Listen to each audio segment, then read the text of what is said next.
भगवत कथानुरागी प्रेमियों, तुलसीदास जी ने बालकांड की शुरुआत में कहा कि संत असंतनि कयस करनी, जिम कुठार चंदन आचरनी। काटई परसु मलय सुनु भाई, निज गुण देई सुगंध वसाई। अर्थात कुल्हाड़ी जो दुर्जन का प्रतीक है, काटने का काम करती है, वह तो चंदन के पेड़ पर प्रहार करती है और उसे बेरहमी से काट डालती है।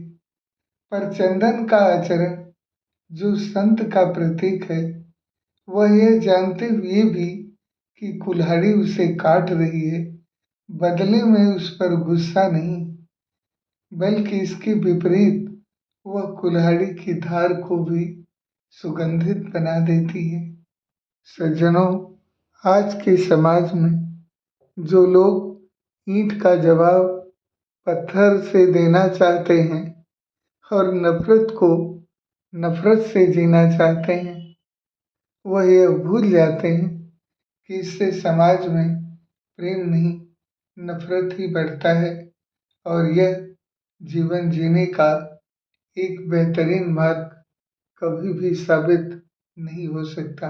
गोस्वामी तुलसीदास जी की यह चौपाई हमें सिखाती है कि समाज में कड़वाहट नहीं बढ़ानी चाहिए, हमारा व्यवहार चंदन जैसा होना चाहिए। विपरीत परिस्थितियों में भी अपनी आंतरिक शांति और अच्छाई को बचाए रखना ही मनुष्य की सबसे बड़ी विजय है।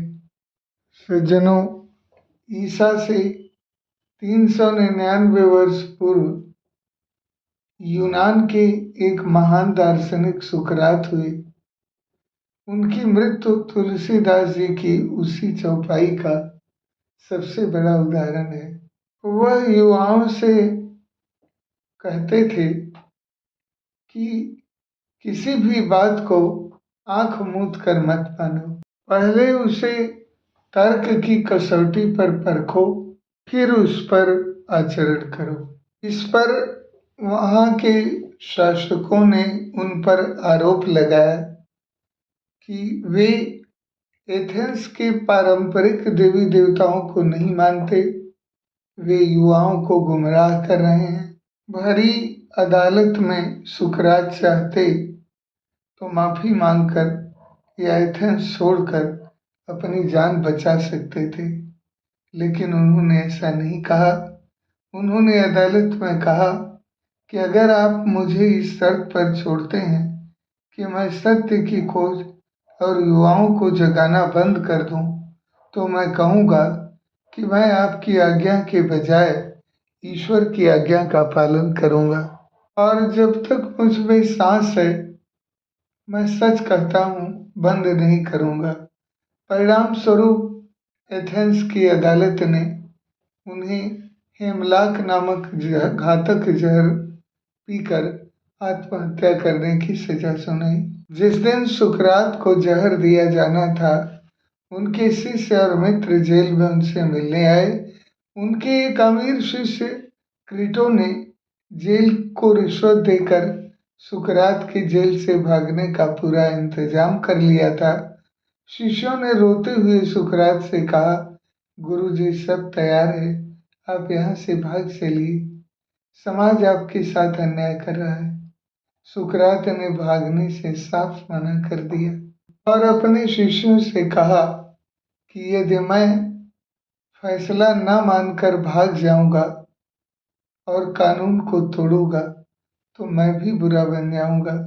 देखिए, बुराई का जवाब बुराई से नहीं दिया जा सकता।